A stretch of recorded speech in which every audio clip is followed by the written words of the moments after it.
the crown in motherhood or the crown in her family? Well, that's a very good question. Andrew had demanded a room at the palace to host one of his Picture at the Palace events, and the Admiral said, well, we'll just have to wait like everyone else. Because one day he would succeed his father in the fullness of time. Harry, because he was the second. Queen Elizabeth was known for being modest and easygoing, but when it came to respect, she never compromised on it.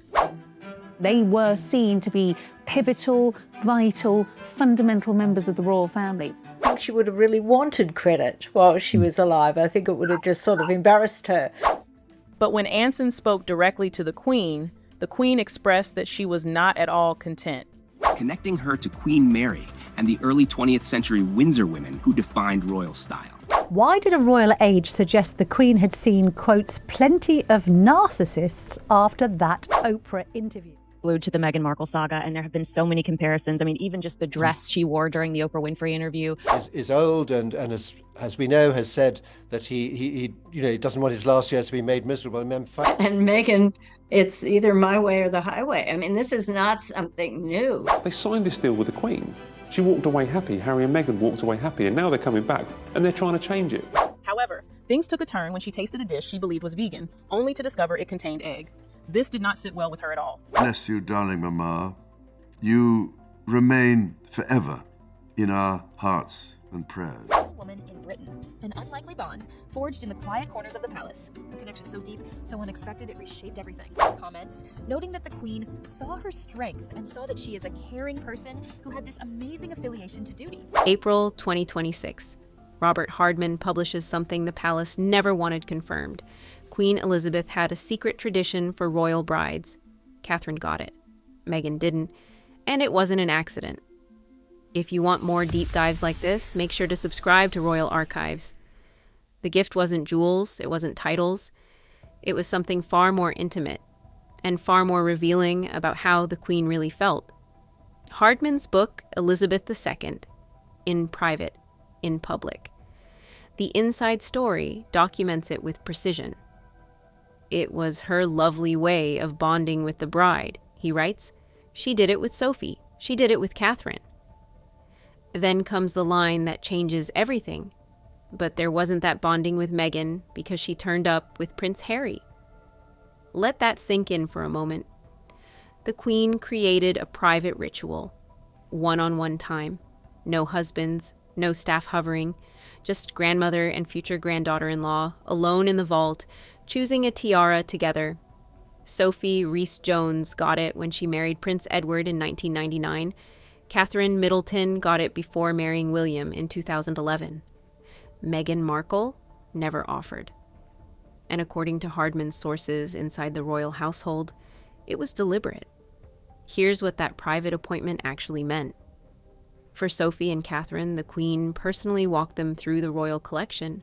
She explained the history of each piece, the provenance, the stories, which tiaras had been worn by which queens, which ones carried weight, which ones whispered rather than shouted. It wasn't just about picking a sparkly headpiece for the wedding photos. It was the Queen deciding whether you were worth the investment of her time, whether you understood what you were marrying into, whether she trusted you with the legacy. Catherine got 2 hours alone with Elizabeth in the vault, just the two of them. No photographers, no palace handlers scripting the moment. The Queen showed her the Cartier halo tiara, the one Catherine would eventually wear on her wedding day, and explained why it mattered. Not because it was the flashiest, because it was understated, elegant, appropriate for a future queen consort who understood that the crown wasn't about personal glory. Meghan got Harry. That's the detail people keep missing. Hardman writes that Meghan turned up with Prince Harry, which sounds innocent until you realize what it actually signals.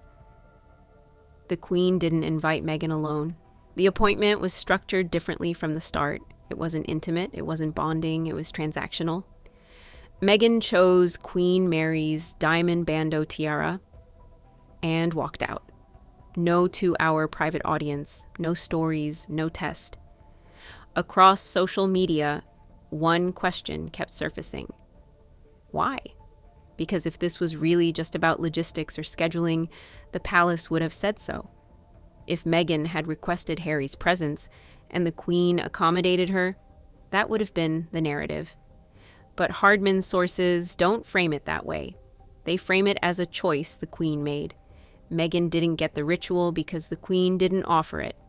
And whether it's fair or not, that decision says something. Some online discussions have suggested the Queen had already made up her mind about Meghan before the tiara appointment ever happened. The timeline supports that theory. By the time Meghan and Harry got engaged in November 2017, there had already been tensions. Staff turnover, concerns about how Meghan approached royal protocol, whispers that she didn't want to be molded. She wanted to rewrite the rules. The Queen, who had spent 70 years mastering the art of tradition over personality, reportedly took note. So when the tiara appointment came, it wasn't about welcoming Meghan into the fold. It was about managing her. Here's where it gets sharper. The bonding ritual wasn't just symbolic, it was strategic. The Queen used those private hours to assess the bride, to see how she responded to history, to legacy, to the weight of what she was stepping into. Sophie passed, Catherine passed.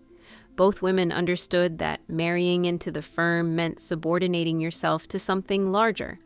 Your preferences didn't matter. Your comfort didn't matter.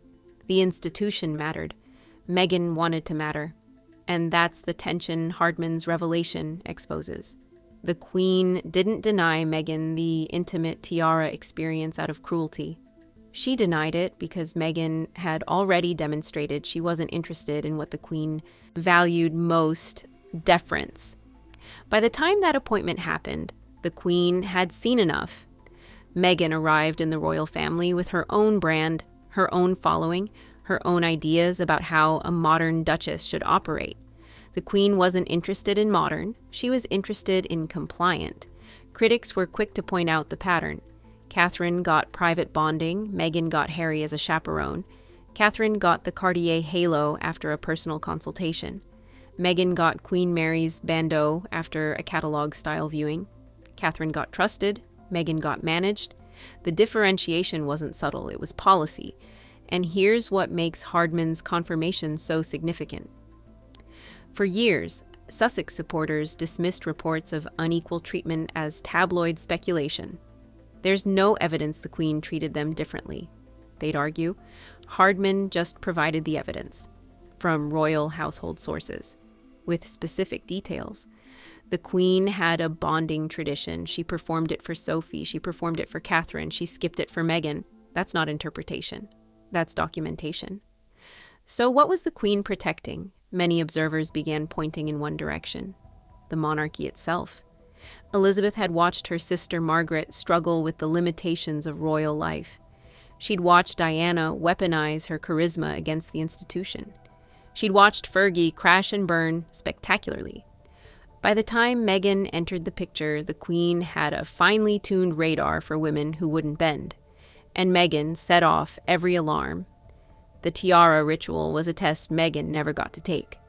Or more accurately, a test the Queen had already decided she'd failed. Because just months after that appointment, May 19th, 2018, Meghan married Harry in a wedding that felt more Hollywood than Windsor. The gospel choir, the fiery sermon, Meghan's mother as her only family representative, while Harry's entire lineage filled the pews. It was beautiful, it was groundbreaking, and it was everything the Queen had spent 7 decades teaching royal brides not to do. The wedding wasn't about the institution, it was about Meghan. The Queen wore green and sat stone-faced through most of it. Fast forward to January 2020. Megxit. Harry and Meghan announced they're stepping back as senior royals, splitting time between the UK and North America, becoming financially independent while still supporting the Queen. The statement drops without palace approval. The Queen releases a terse response the same day. Discussions are at an early stage and complicated issues need resolving. Translation: you blindsided me. 3 weeks later, they're out. Fully out.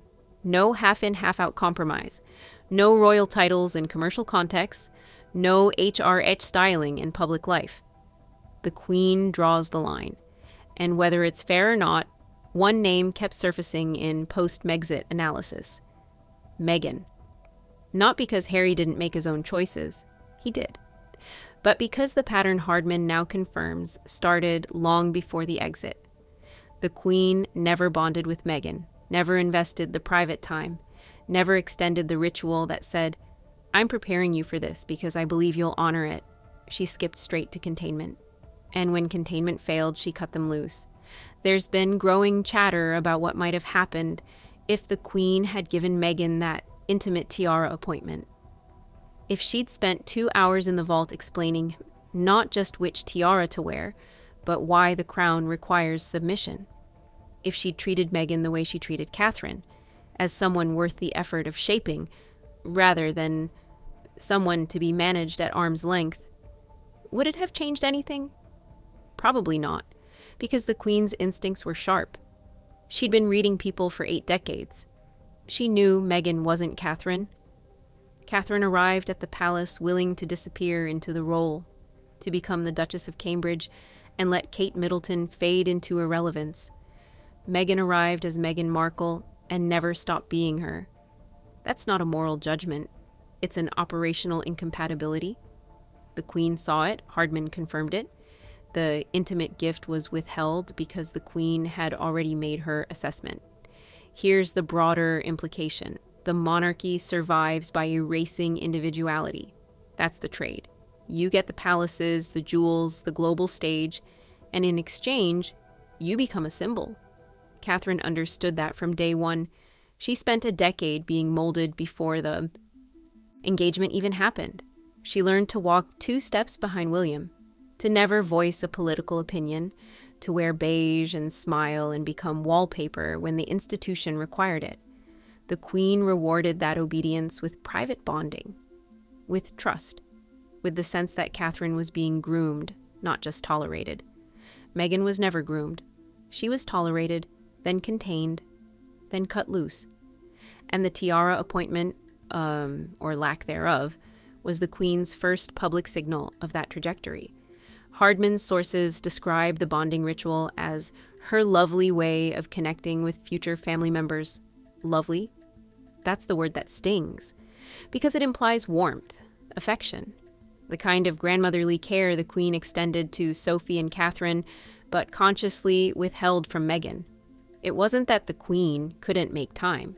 She chose not to. And that choice, more than any tabloid headline or palace statement, reveals how the Queen really felt. Meghan wasn't family. She was a problem to be managed. So what does this mean for the Sussex narrative? For years, Harry and Meghan have framed their exit as escaping toxicity. Racism. A system that chewed them up. Their defenders pointed to unequal treatment as evidence the institution was broken.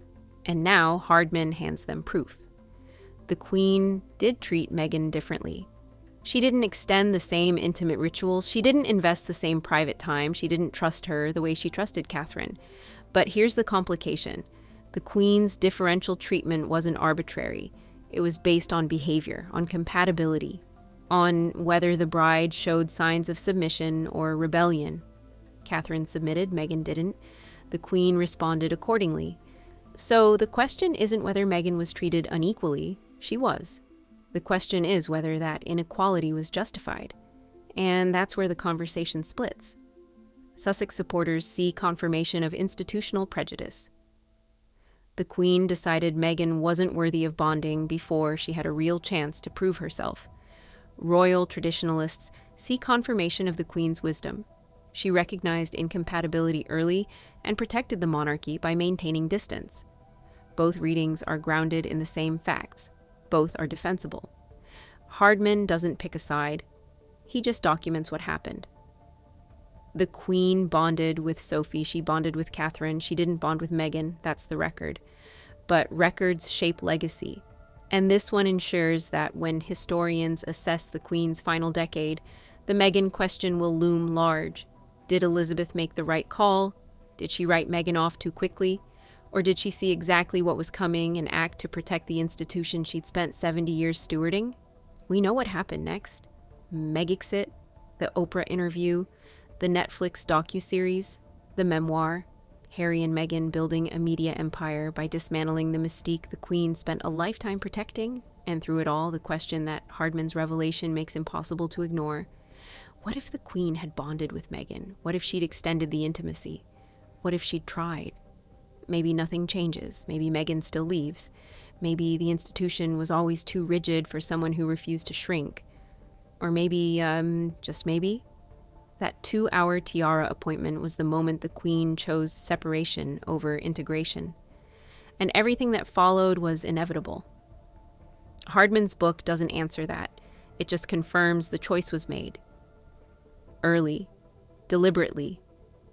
The Queen gave Catherine an intimate gift. She denied it to Meghan. And that decision, more than any crown or title, defined how the monarchy would treat the woman who married Harry. The question the palace will never answer. Was it protection or prejudice? Hardman confirms the former. Meghan's defenders will always suspect the latter.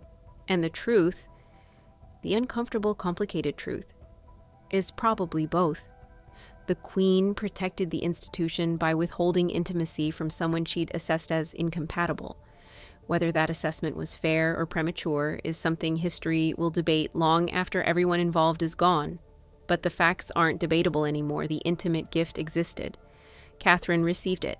Meghan didn't. And the Queen made that choice knowing exactly what it signaled. She was never planning to fight for Meghan. She was planning to survive her. If this kind of deep dive into royal revelations is what you're here for, make sure you're subscribed to Royal Archives. Because the more we uncover about the Queen's final years, the more we realize the story we thought we knew was incomplete. There's always another layer, another decision, another moment where the palace chose strategy over sentiment. And we're just getting started pulling it all apart.